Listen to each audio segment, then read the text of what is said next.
games? I think in the first 2 games, that group of players has played well together. You know, we've played some man, we've played some zone, we've played some match defense, we've blitzed a little bit. So I think that, against Cincinnati, I thought they played very well. I thought they played very well this past weekend. You know, you saw Cincinnati this past weekend. I don't know what they threw for 65 against us, and then he went out and threw for 350 last weekend against whoever they played. And so obviously, I think that that's one of the strengths of our group. Individually, I think we've got players that can play man-to-man, and then we've got enough guys with multiple skill sets to play some of the other concepts we're playing. So far, so good. What does a shutout mean to you? Nothing, honestly. I didn't know until after the game. What was it, since 2009? Is that right? So that's pretty cool, right? I mean, that's a big. It doesn't mean nothing, but like we're trying to play to a standard. And I think that at times against Cincinnati, we played to that standard, and at times we didn't. And against Akron, I think we played to that standard more, but we still have ways to go and ways to develop. And on defense, ultimately, your job is to prevent them from scoring, so 0 points is outstanding. I don't really ever care about yards, passing yards, rushing yards. I care about explosive yards.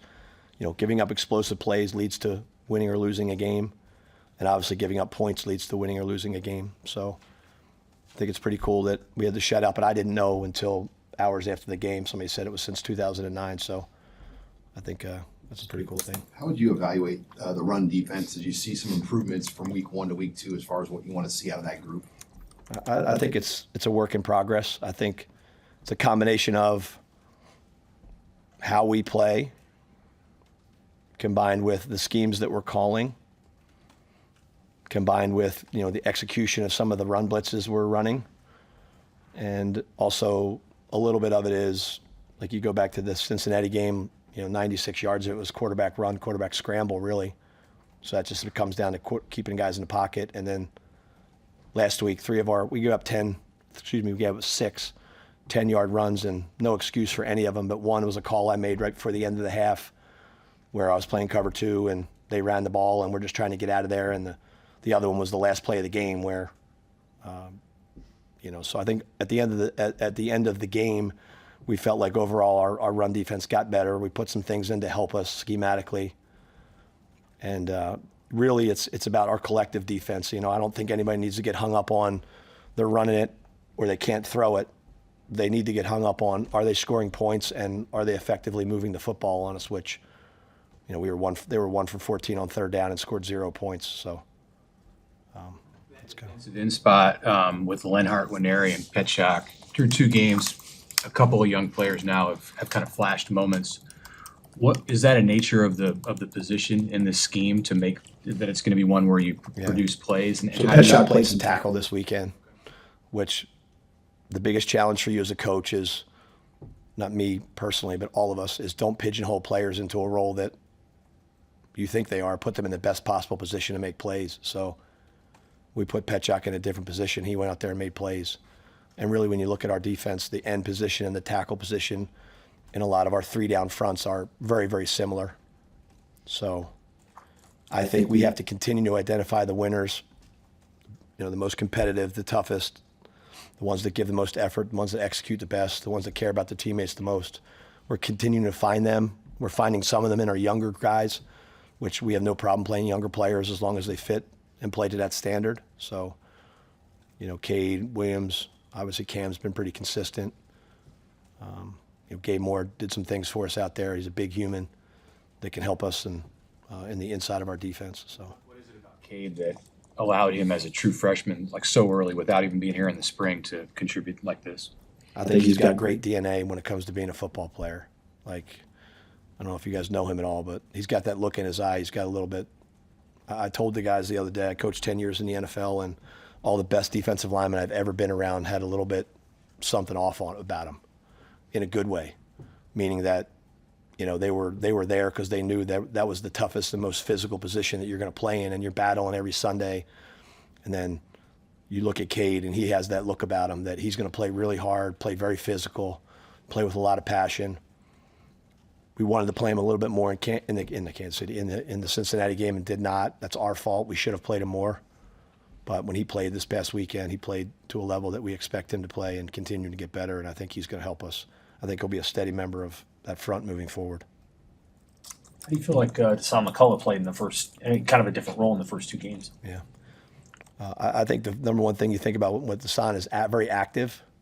It's unfortunate he had a sack that got taken off the board because it was like an inadvertent swipe to the face mask, and he would have had a sack in the game. Had a batted ball in the first game. We move him around a lot. I think he's going to have to continue to embrace that role with us where he can rush and 4 down, he can drop, he can blitz in multiple areas. I've been happy with how hard he's been playing. He's a guy that consistently is running around and trying to make plays within the system.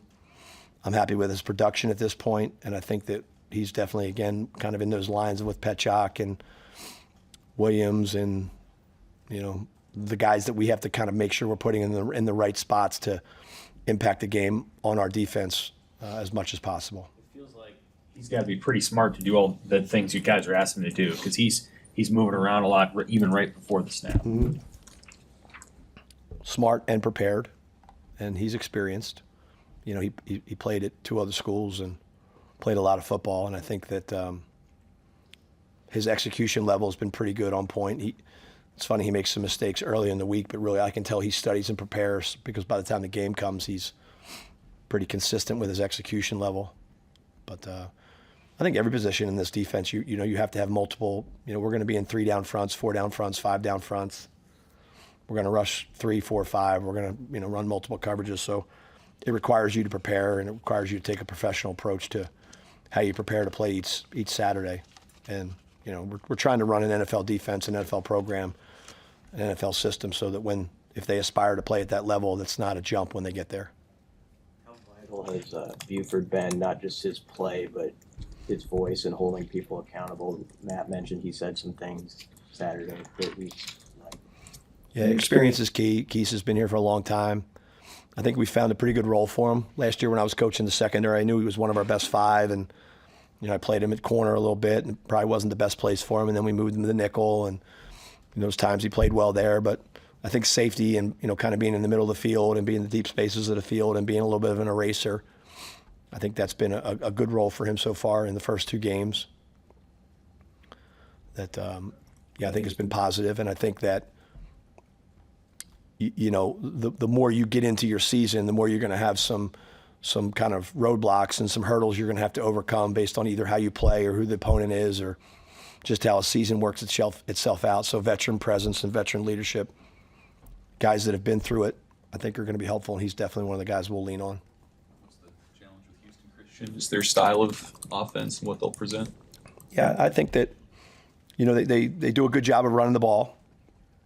They're pretty consistent with how they're presenting their run game.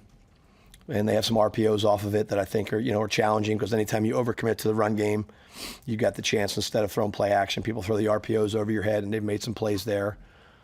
But really when it comes down to even no matter who it is, whether it's Cincinnati or whether it's Akron or Houston Christian or Michigan next week or Michigan State the following week, we have a healthy respect for them.